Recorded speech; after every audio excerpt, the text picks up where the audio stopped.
অতি সাম্প্রতিক ইরানের প্রেসিডেন্ট ইব্রাহিম রাইসি তিনি দুর্ঘটনায় মৃত্যুবরণ করেন। ইন্না লিল্লাহি ওয়া ইন্না ইলাইহি রাজিউন।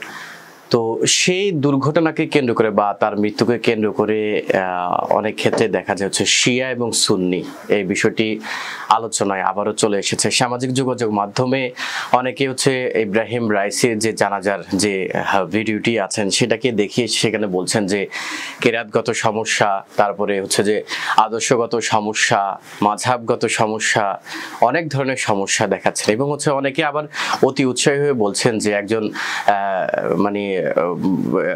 শিয়া সম্প্রদায়ের লোক যিনি মারা গেছেন তার মৃত্যুতে ইন্না লিল্লাহি ওয়া ইন্না ইলাইহি রাজিউন পড়া যাবে না এবং তিনি তাকে মুশরিক বলছেন। অনেকে অনেক ধরনের ফতোয়া দিচ্ছেন। এইভাবে আসলে চলছে সামাজিক যোগাযোগ মাধ্যমে এই ধরনের মূর্খতা সম্পূর্ণ কিছু ভিডিও আমরা দেখতে পাই। আসলে যারা এই ধরনের ভিডিও বানাচ্ছেন বা এই ধরনের ভিডিও শেয়ার করছেন বা এই ধরনের কমেন্টস করছেন, তাদের ইসলাম সম্পর্কে, ধর্ম সম্পর্কে মৌলিক জ্ঞান বা ইসলামী রাজনীতি সম্পর্কে মৌলিক জ্ঞান, ইসলামী অর্থনীতি সম্পর্কে মৌলিক জ্ঞান বা পুরো বিশ্বে ইসলামী শাসন ব্যবস্থা সম্পর্কে মৌলিক জ্ঞান সম্পর্কে প্রশ্ন আছে আমার। কারণ সেক্ষেত্রে যে আপনাদের জ্ঞানের সীমাবদ্ধতা বা পরিধি কতটুকু তা আপনার কন্টেন্টের মাধ্যমে বা প্রচারের মাধ্যমে বোঝা যায়। তো প্রথমে আসি যে ইন্না লিল্লাহি ওয়া ইন্না ইলাইহি রাজিউন এই শব্দটি, এটা আসলে যখন কোনো মানুষ মারা যায় তখন আমরা এই কথাটি আমরা পড়ি। কিন্তু এখন এই ক্ষেত্রে যে কোনো মানুষ, এখানে নির্ধারিত কোনো মানুষ না, মানুষ বলতে যে ধর্মভিত্তিক না, আপনি যখনই মৃত্যুর সংবাদ পাবেন তখনই আপনি এই বিষয়টি পড়তে পারেন। তো এখানের এই পড়াটার উদ্দেশ্য আসলে কি, এই পড়াটার মধ্যেই আছে। যদি আপনি আরবি ভালো করে জানেন বা আরবি অর্থ ভালো করে বোঝেন তাহলে বুঝতেই পারবেন যে অর্থটা আসলে কি। এখানে যেটা বলা হচ্ছে যে আমি আল্লাহর এবং তার দিকে আমি প্রত্যাবর্তন করবো বা তার দিকে ফিরে যাব। তো এটা কিন্তু যিনি মারা যাচ্ছেন তার জন্য আপনি দোয়া পড়ছেন না, আপনার নিজের জন্য আপনি দোয়া পড়ছেন এবং আপনার নিজেকে স্মরণ করিয়ে দিচ্ছেন মৃত্যুর কথাটি। যখনই আপনার মনের মধ্যে অন্য কারো মৃত্যুর খবর আসে তখনই কিন্তু আপনি তাকে স্মরণ করিয়ে দিচ্ছেন। আমার বেসিক্যালি আমার এই কথাগুলো ওয়াজ না, কিন্তু তো আসলে আমি একটু সমাজে যে ভুলগুলো আছে সেগুলো নিয়ে একটু আলোচনা করে থাকি। তো সেই ক্ষেত্রে আবার এগুলোকে ওয়াজ ধরবেন না, বয়ান ধরবেন না, কারণ ওয়াজ বা বয়ান বা ধর্মীয় বক্তা হিসেবে বা ধর্মীয় আলোচনা করার মতো সেই জ্ঞান এবং যোগ্যতা আমার এখনো হয়নি। তো যেটি বলছিলাম যে আসলে ইব্রাহিম রাইসির মৃত্যুর পর শিয়া এবং সুন্নি মতাদর্শের, বিশেষ করে সুন্নি মতাদর্শের যারা, তারা বলছেন শিয়া মতাদর্শের যারা, তারা যদি মারাও যায় তাকে তারপর নাকি ইন্না লিল্লাহি পড়া যাবে না। কতটুকু মূর্খতা সম্বন্ধে একটি কথাবার্তা। আসলে পৃথিবীতে যে কোনো ধর্মের মধ্যে অনেকগুলো মতাদর্শ থাকে, আর যেহেতু আমাদের রাসূল আকরাম সাল্লাল্লাহু আলাইহি সাল্লামের ভবিষ্যৎবাণী অনুযায়ী ইসলাম ধর্মেও কিন্তু মতাদর্শ রয়েছে। তো আপনাকে কেউ বলছে না আগ বেঁধে যে তার মতাদর্শ আপনাকে গ্রহণ করতে হবে, আপনি আপনার মতাদর্শে থাকেন। তো আপনি আপনার মতাদর্শ মানেন, কোনো সমস্যা নাই, কিন্তু ধর্ম কিন্তু একটাই, যেটা ইসলাম। সেখানে তাওহীদে বিশ্বাসী যারা করে বা তাওহীদ বা একাত্মবাদে যারা বিশ্বাসী, তাদেরকে আপনি নিজ থেকে তাদেরকে আপনি ফতোয়া দিয়ে জান্নাত জাহান্নাম বানিয়ে দেওয়ার কোনো সেই ক্ষমতা, ডিসক্রিপশনের পাওয়ার নাই। কারণ জান্নাত জাহান্নামের ক্ষমতাটা শুধুমাত্র একমাত্র ইলাহা যিনি বা আল্লাহ যিনি, তার উপরে সীমাবদ্ধ এবং তিনি চাইলে যে কোনো কাউকেই তিনি জান্নাত দিতে পারেন। সেটার ক্ষেত্রে আপনার কাছে জান্নাত জাহান্নামের ঠিকানাও নাই, আবার আপনার কাছে জান্নাত জাহান্নামের কোনো অধিকারত্ব নাই, কারণ এটা totally discretionary power of god, যে যিনি আপনাকে চাইলে জান্নাত দিবেন, যিনি আপনাকে চাইলে জাহান্নামে পাঠাতে পারেন।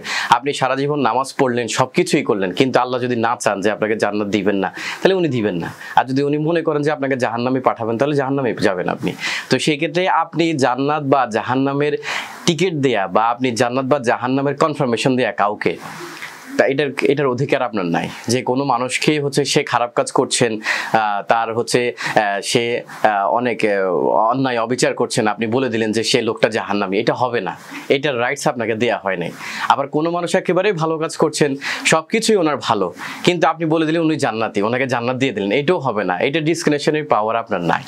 তো যদি কোনো মতাদর্শের মানুষ, সেই মতাদর্শ যে কোনো মতাদর্শ হতে পারে, সে আস্তিক হতে পারে, নাস্তিক হতে পারে, যে কোনো মতাদর্শেরই হতে পারে, সেই মতাদর্শ দেখে আপনি তাকে বলতে পারেন না হচ্ছে তাকে যে সে লোকটি জাহান্নামী অথবা লোকটি জান্নাতি, এটা আপনি বলতে পারবেন না, এটার অধিকার আপনার নাই। কারণ জান্নাত জাহান্নাম কখনোই মানুষের হাতে থাকে না, যেটা রাসূল নিজেও বলতে পারেন না কনফার্মলি যে এই লোকটা জান্নাতি। সুতরাং আপনি কে?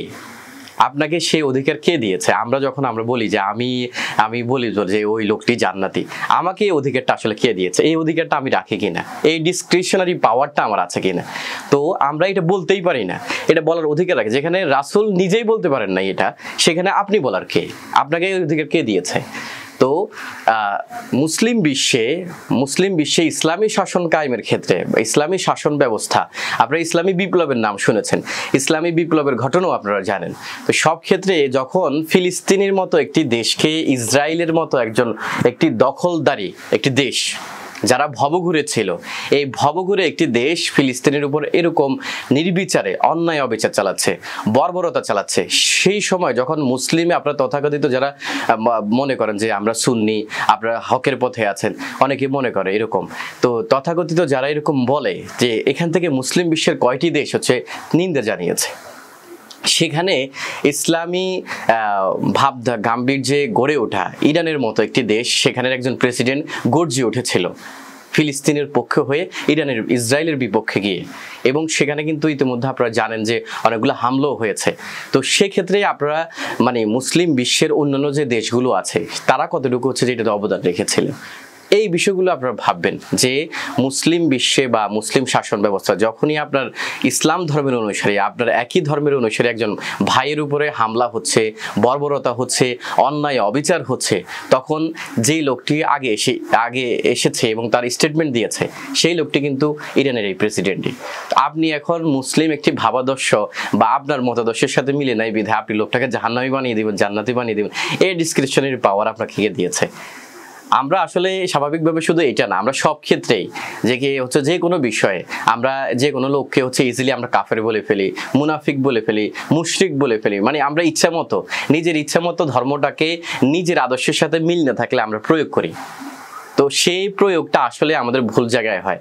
এই প্রয়োগটাকে আমরা একটু স্বাভাবিকভাবে না রেখে, আপনার ভিতরে যদি আপনার আদর্শ থাকে, আপনি আপনার আদর্শ নিয়ে ঘুমান না, আপনার আদর্শ নিয়ে আপনি ঘুমান, আপনারটা নিয়ে আপনি চলেন, কিন্তু এইটাকে আপনি ভাইটাল আপনি না বুঝে আপনাকে একটা কমেন্টস করার, সেই মন্তব্য করার সেই অধিকার আপনাকে দিয়েছে।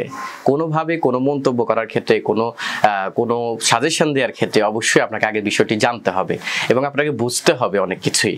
যদি না বুঝে একটা আবেগের বশবর্তী হয়ে ক্ষুদ্র জ্ঞানের সীমায় রেখেই আপনি একটা কমেন্টস করে ফেললেন, এটা হবে না। সুতরাং আমরা বুঝতে পারলাম যে আমরা যে কোনো লোকে মারা গেল, সে যেই ধর্মেরই হোক, যখনই মারা গেল আপনি যদি মৃত্যুর খবর শোনেন, আপনি ইন্না লিল্লাহি ওয়া ইন্না ইলাইহি রাজিউন পড়তে পারবেন, এবং আপনার মতাদর্শের সাথে মিলে নাই বিধায় আপনি একজনকে কাফের বলে ফেলবেন, মুশরিক বলে ফেলবেন, জাহান্নামী বলে ফেলবেন, এটা আপনার হবে না।